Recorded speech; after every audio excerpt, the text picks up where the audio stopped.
So typically around this time of year, I like to take inventory of how far I've come and what I still need to tweak and change and adjust and improve on for the rest of the year, right? So we have 2 months left. We have November and December.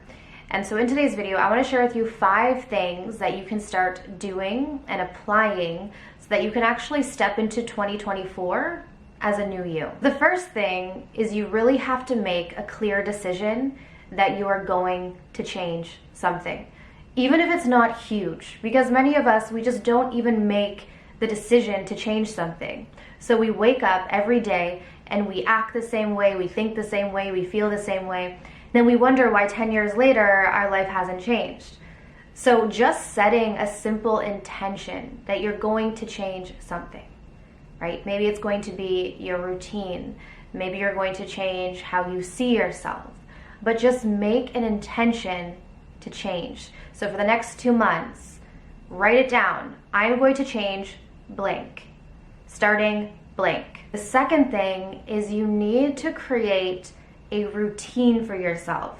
So I'm a huge advocate of a mind, body, spirit routine. Obviously, being a spiritual coach, this is something that I truly live by, but I think it's so important that we incorporate mind, body, and spirit, meaning that, let's say for instance, for mind, our routine is that we're going to learn something new every day. So maybe I'm going to read 2 pages out of a book every day.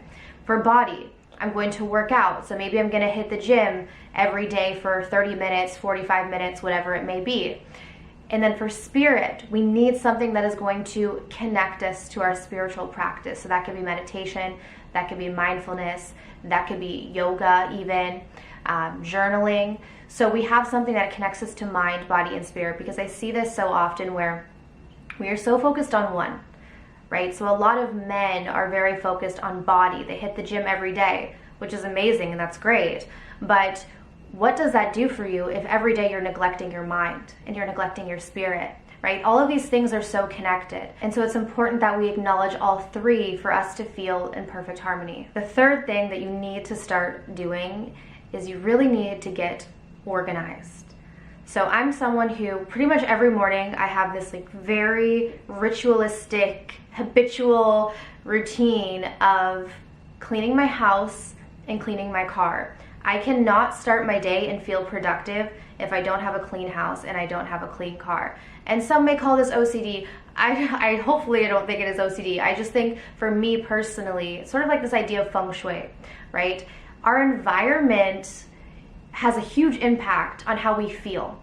And it also has a huge impact on our productivity. And I know for myself that if I walk into my home and there's a mess everywhere, or I get into my car and there's junk everywhere, I cannot be productive. I can't think straight. I'm not inspired. I'm not focused. I don't make good decisions.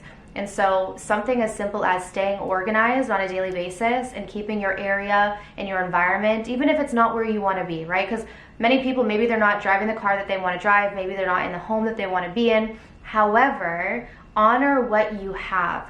Honor the environment that you have. And in doing so, keep it clean and keep it organized. The fourth thing is to every day do something that's going to build your confidence. So a good example of this could be getting out of your comfort zone, right? We all have those things that make us uncomfortable, maybe build up our anxiety, but the more that we do those things that are outside of our comfort zone, the more we build that skill, and in turn, we end up building our confidence in ourselves. Because every area of life that we want to improve on comes down to our personal confidence, right? So whether it be in our friendships, in our relationships, in our work, career, financial situations, it all comes down to our confidence and how we feel about ourselves. The more confident we are, the more we're going to take risks, and often the better results we're going to get. And the last tip is to fully cut ties with the past. So whether it be that past relationship that you've been holding on to, whether it be that past disappointment in your career, whatever it is, that thing that is really holding you back, right? That anchor that you're carrying, let it go. Because if you start letting it go today, it may not be fully gone, but in time, you're going to slow down that neural pathway in your brain that keeps thinking about it and feeling into it and recreating it. So the less attention you give something that doesn't serve you, the more space you make for things that do serve you. You know, let's look at the idea of relationships in general. If you are holding on to past relationships that have failed, that are unhealthy, that are toxic, you are literally holding up a spot that could be filled with a person who is healthy and can honor you and can love you and can treat you right. So it is so important that you let go of your past, as difficult as it may feel.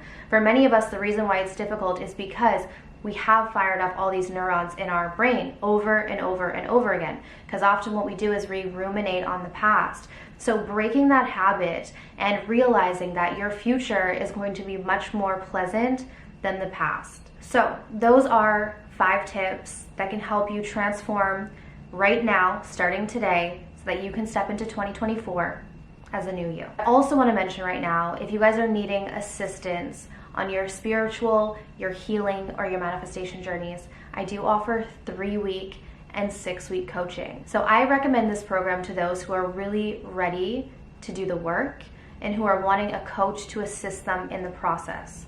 So it is my goal to work with you one-on-one to understand what are your self-limiting beliefs. What are the patterns going on in your life that are blocking you from the success, the happiness, and the joy that is really your birthright? So we will work together to create a plan so that you can start living to your full potential. So if you're interested in that, the information will be down below in the description box. I also do have online courses at Ignite Your Soul Self-Mastery School.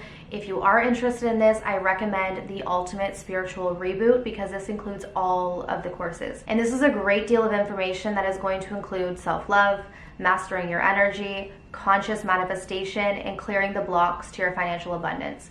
In addition, there are also, as always, some free bonuses in there. So if that interests you, the information will be down below for all the courses and the coaching. But I want to thank you guys so much for tuning in, and I'll see you soon. Take care.